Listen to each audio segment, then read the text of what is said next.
Ano yung mga mensahe na dapat malaman ngayong araw na to or sa mga susunod na araw?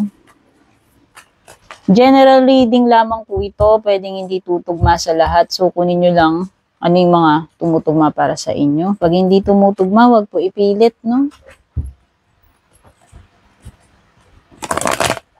Ano yung mga messages na dapat mong malaman ngayong araw na to? Mga posibleng, yung mga energies surrounding you or yung mga posibleng paparating.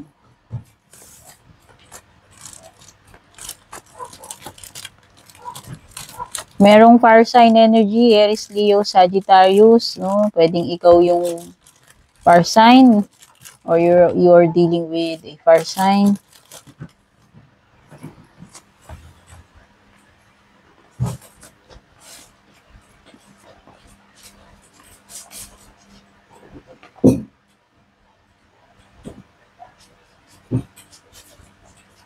Okay, nakikita ko you are already turning your back.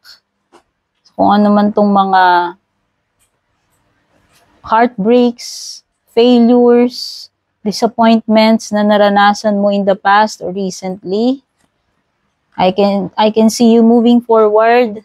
No? Finally, nare-realize mo na ano ba yung mga pagkakamali mo. Saan ka nagkamali? Ano ba yung mga dapat mong, yung mga lessons na dapat mong matutunan dito sa nangyari sa'yo or dito sa situation mo. Meron kang awakening dito with the Judgment card. Ngayon, mas klaro na sa iyo yung mga nangyari. Mas klaro na sa iyo yung mga bagay-bagay. No, bakit nangyari yon? Kumbaga, na-pinpoint mo na ano ba talaga yung diferensya, ano ba yung totoong reason.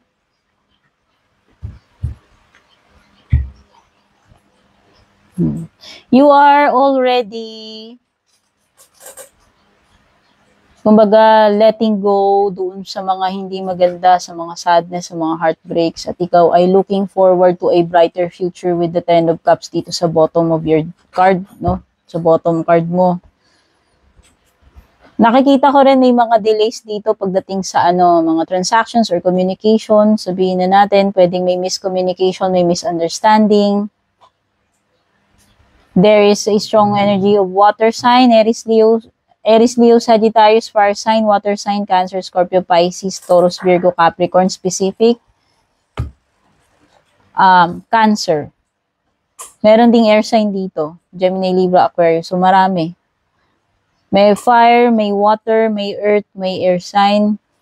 Nakikita ko na nakakaalpas ka na nga dito sa difficult situation mo. Pwedeng natali ka dyan eh. Nahirapan kang mag-move on, nahirapan kang tanggapin, nahirapan kang mag-deal dito sa grief, sadness, or loss na naranasan mo, disappointment, kung ano man yan nangyari na yan. At ngayon, mas clear na isip mo, you have Ace of Swords and Judgment card, no? So, mas ka na, nagkaroon ka ng awakening dito. Emotionally, at spiritual awakening.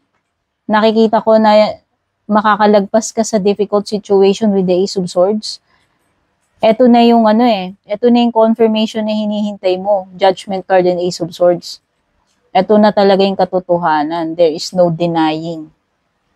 At ikaw naman bilang more matured person na na-realize mo na ano yung mga dapat mong tanggapin, ma-realize dito sa mga nangyari na ito.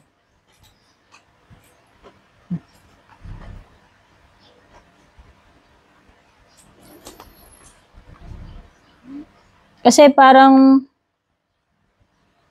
merong mga bagay dito na parang hindi na hindi mo na ipagpapatuloy with the Chariot in reverse. Hindi ko alam. Parang may change of heart or change of mind na nangyari sa iyo. So pwedeng nag-back out ka na, no? Pwedeng nagbago na yung isip mo or nag-aalangan ka, no? Pwedeng hesitation din 'to eh.